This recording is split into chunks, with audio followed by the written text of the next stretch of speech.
Yo guys, assalomu alaykum va rahmatulloh. Prophet Rasululloh sallallohu alayhi va sallam Uncle San, ya'ni Shohizinda hazratlari maqbaralariga tashrif buyurdik. Juda ham tokvi lokatsiya. Ko'rib turganlarda juda ham ko'p okalarimiz so'raydi. Shu atrofdan podgastinitsa zo'r joylaringiz bo'lsa, bizga aloqa qiling deb. Qadrli do'stlar, birga bir operatorimiz bilan shu zo'r zalotoy joyimizni ko'rsatib o'tamiz. Bismillah. Eksklyuziv kontrakti bo'yicha eksklyuziv mijozlar uchun ko'rib turganingizdek Shohizinda ko'chasini ko'rsatib o'tamiz. Operator 3 qavatdan iborat bo'lgan kattagina mana bu yerda gostinitsamiz qurilyapti. Fasadni qarang. Mana bu binomiz, mana shu xonadonimiz bo'lyapti.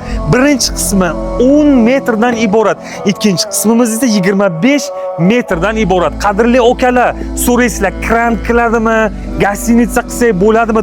Bemalol vertolyot uchun o'zini посадочный zonasi ham mavjud. Marhamat 2-3 sotixdan iborat bo'lgan juda ham topoviy lokatsiyadan hovlimizni birga bir ichkari qismini ko'rsatib o'tamiz. Narxini ham birga aytib o'taman.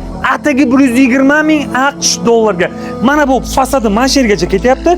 Chap qo'limizda esa vertolyotda helikopter uchun посадочный zona qo'yib o'tilgan. Marhamat, bismillah.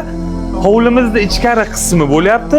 Mana bu yerda kattagina zal, ikkita sanuzel, oshxona, 4 ta xonasidan iborat. 3 qavatga bemalol ko'tarasiz. Atigi 120 ming AQSh dollardan. Shohizinda ko'chasida shu hovlimizda egasi soqqani bosish uchun juda ham zo'r imkoniyat bo'lyapti. Assalomu alaykum va rahmatulloh.